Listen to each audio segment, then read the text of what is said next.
بسم اللہ الرحمن الرحیم۔ چھٹی جماعت کی اردو سبق کا نام ہے ٹیپو سلطان، شعر میسر ٹیپو سلطان، صفحہ نمبر 74۔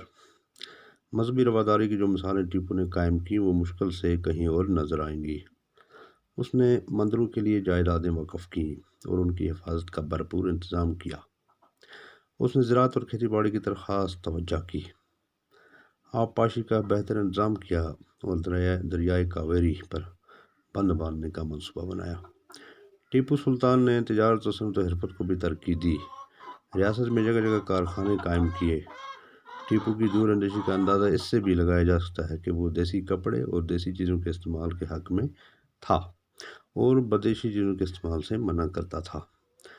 تو بچوں یہ پیراگراف پڑھ کے پھر اس کے بورڈ پہ کچھ سوالات ہیں، کچھ الفاظ معنی ہے۔ پہلے رواداری، دوسروں کی باتوں کو برداشت کرنا، وقف کرنا، خدا کے نام پر چھوڑنا، دور اندیشی، احتیاط، عقل مندی، استحکام، مضبوطی، انجام دینا، پورا کرنا۔